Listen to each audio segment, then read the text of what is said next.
kulan wanaagsan daawadayaal dhammaantiinba ku soo dhawaada barnaamijka qubanaha maanta oo idinka imaanaya magaalada Minneapolis ee gobolka Minnesota. qodobada aan idinku hayana waxaa ka mid wararkii ugu dambeeyay ee qarax ismiidaamina oo shalay ka dhacay magaalada Kismaayo. dadka ku dhintay waxaa ku jiray gudoomiyihii rugta ganacsiga Jubbaland oo maanta Kismaayo lagu aasay. saraakiil ka socda dowladda Afghanistan iyo ururka Taliban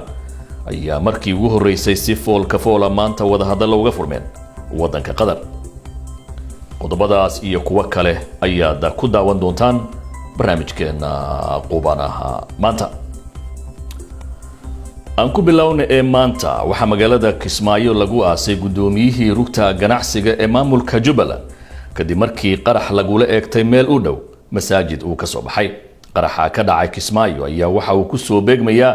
iyadoo duleedka magaalada Kismaayo iyo meelo kamid ah Jubbada Hoose ay maalmahan ka dhacayeen dagaalo u dhaxeeya ciidamada Soomaalida iyo kuwa Mareykanka oo isku dhinaca iyo ciidamada Al-Shabaab. wariyaha VOA magaalada Nairobi Qadar Maxamuud Xareed ayaa isagu faahfaahinta warka inoo haya. Qadar haye. mascado waad sida aad sheegtay Allah u naxariistay waxa maanta magaalada Kismaayo lagu aasay gudoomiyihii rugta ganacsiga Jubbaland Shaafi Rabi Kahin kaasoo shalay u geeriyooday dhaawac culus oo ka soo gaaray weerar uu la beegsaday qof naftii halliga ah oo walxaha qarxa isku soo xiray xilli gudoomiyaha uu ka soo baxay masaajidka Jaamicul Qadiim ee xaafadda Calaley ee magaalada Kismaayo halkaasoo uu salaada khudbada Jumcaha uu ku soo tukaday. weerarkan ismidaaminta ah ee shalay ka dhacay magaalada Kismaayo ayaa tirada ka dhigaysa weerarkii lixaad oo ismidaamin ah oo magaalada Kismaayo ay maleeshiyaadka kooxda Al-Shabaab ay ka geystaan laga soo bilaabo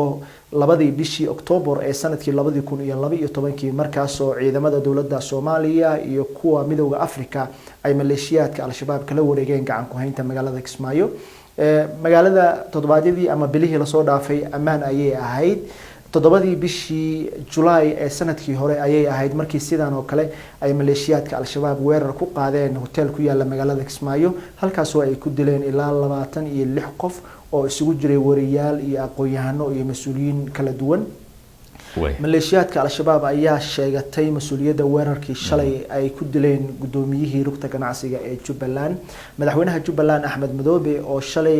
galinkii dambe soo gaaray magaalada Kismaayo ayaa ka qayb galay aaskii maanta lagu sameeyay magaalada Kismaayo. Allah u naxariistay gudoomiyihii rugta ganacsiga ee Jubbaland iyo sidoo kale mas'uuliyiinta iyo qaybaha kala duwan ee bulshada ee magaalada Kismaayo. weerarkan wuxuu imaanayaa xilli todobaadyadii la soo dhaafay deegaanada ku dhow magaalada Kismaayo gaar ahaan deegaanka Janaac Cabdalle ay ka soconayeen dagaalo iyo qaraxyo u dhaxeeyay ciidamada dawladda Soomaaliya iyo kuwa Mareykanka oo dhan ah iyo maleeshiyaadka kooxda Al-Shabaab. marka guud ahaan jawiga magaalada Kismaayo aad ayaa waxa ka jirta tacsi iyo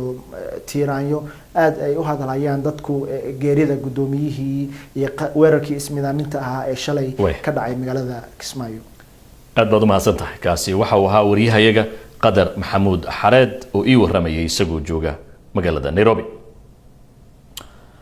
Somaliland ayaa waxa ay sheegtay in si ay shaqo ugu abuurto dhalinyarada ay sanadka dambe qorsheynayso inay shaqada ka joojiso 3,000 oo shaqaale ah kuwaasi oo ku jira da'dii howlgabka. wariyaha VOA magaalada Hargeysa Sagal Mustafa ayaa warbixintan inoo soo dirtay. Somaliland ayaa sheegtay in sanadka 2021 ee soo socda ay shaqada ka fadhiisin doonto 3,000 oo gaaraya da'dii howlgabka ama ay la soo darseen xaalada aan ay ku sii shaqayn karin. bedelkoodana ay fursad siin doonaan dhalinyarada oo haatan u muuqda kuwa fursaduhu cidhiidhi ku yihiin. sanadka soo socda 2021 waxa noo qorshaysan 3,000 oo qof inay ka baxaan bayroolka ciidamada iyo shaqaalaha dawladda. bedelkoodana la geliyo 3,000 oo ah dhalinyaro oo ciidamada ku biira shaqaalaha dawladda noqda. marka run ahaan marka ugu horeysa ee waajibaadkooda sharci ay ka gutaan ee ansixiyaan baarlamaanku wuxuu noqon doonaa xeer dhaqan gala siyaasaduba anagana ku talagalkay marka waxa weeye 2021 sanadka in la bilaabo taqaacudka. haddaba in 3,000 oo shaqaale ah howlgab laga dhigo waxay u baahnaan doontaa dhaqaale badan. waxay Somaliland sheegtay in lacagaha ugu badan ay ka iman doonaan lacaga yaryar oo laga jaray shaqaalaha sidoo kalena ay dawladdu kabi doonto. waxaana laga jari doonaa mushaharkooda 5% dawladduna waxay bixinaysaa boqolkiiba 5 ilaa boqolkiiba 7 marka taas ayaa deedna tacwiid celinteeda marka inta imika laga saari doono sanadka 2020 iyaga de waxba laga jari maayo 5% kan ma saameynayso iyaga waxa bixinaya hawlgabkooda kuwa shaqeeyana waxa bixin doona kuwa kale bedeliyo kuwa sii shaqeyn doona dadka hawlgabka noqonaya waxaa ka mid ah Jaamac Ibrahim Cali wuxuu sheegay in dadka isaga la midka ah ee muddada shaqeynaya ay soo dhaweynayaan talaabadan maadaama ay joogaan xilliga ay nasan lahaayeen marka waxay faa'iido u leedahay dadka da'da ah ee waaweyn ee ma garanaysaa aan shaqeyn karayn ama retire ka noqday in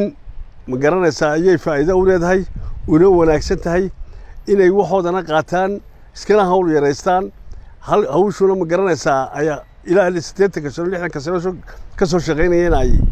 halka ma garanaysaa kaga yarnastaan marka waan soo dhaweynaynaa hay'adda shaqaalaha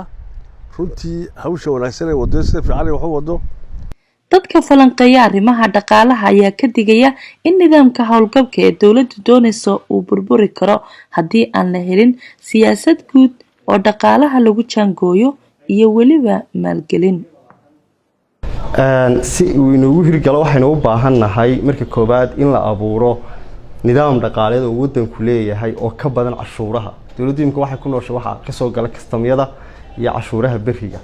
marka xukuumaddu waxay u baahan tahay inay samayso nidaam dhaqaaleed oo cashuuraha ka tiro badan oo ay ka hanan karto lacag fara badan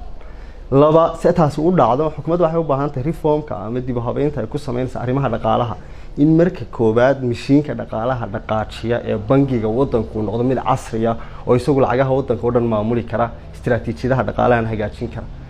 saddex waxaynu u baahannahay in dawladdu ay samayso nidaam warshadeed ama industrial policy la yiraahdo taasoo ku abuuri karto lacag intan ka sii tiro badan Sagal Mustafa Xasan Nuur VOA Hargeysa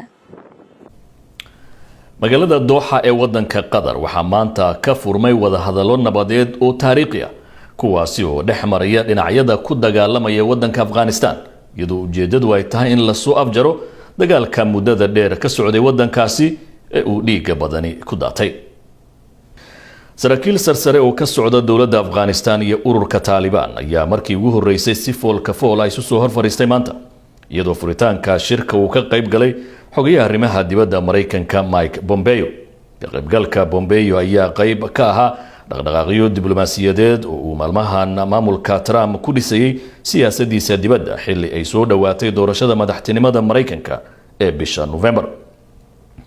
wasiirka arrimaha dibadda Mareykanka Pompeo ayaa u sheegay labada dhinac inay xambaarsan yihiin mas'uuliyad culus isla markaana ay haystaan fursad ay ku xallin karaan kala qaybsanaantooda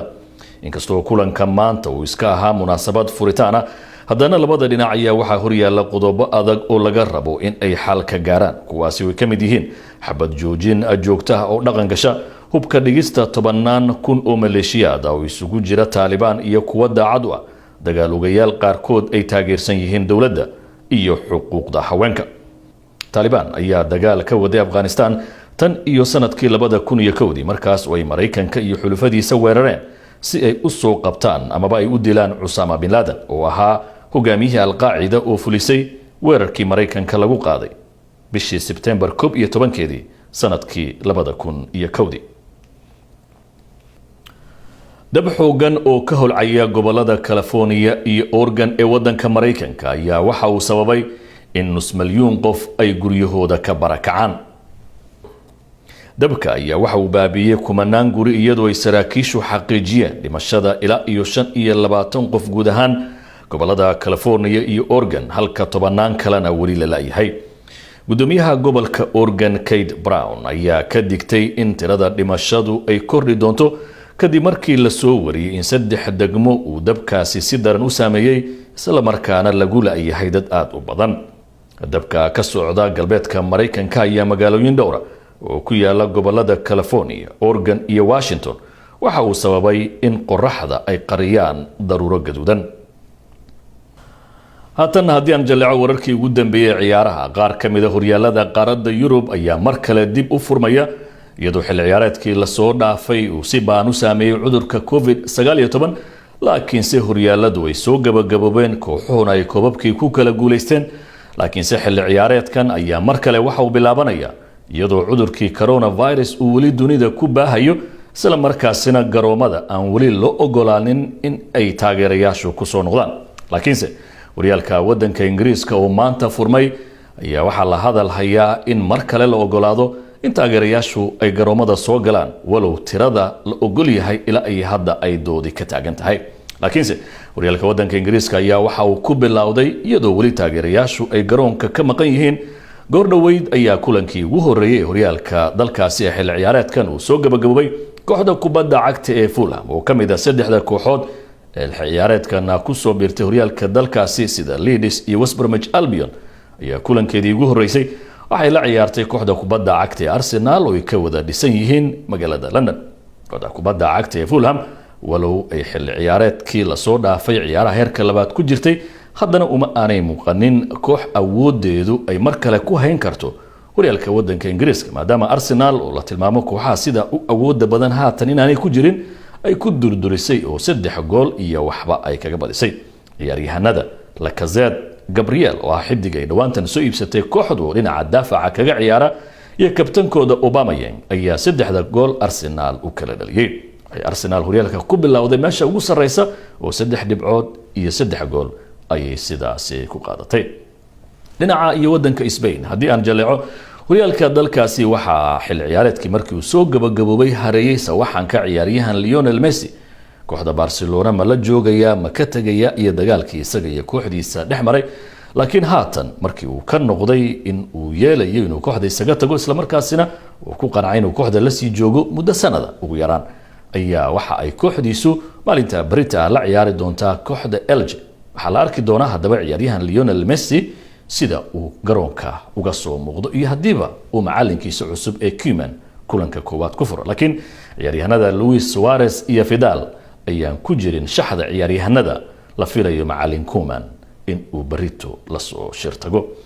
daawadayaal guud ahaan barnaamijkii qubanaha ee maanta inta ayaan ku soo gabagabaynayaa intaynu mar kale barnaamijkan lamida dib u kulmi doono waa Mascad iyo dhammaan babahada qubanaha idin leh sida iyo nooli kulanta.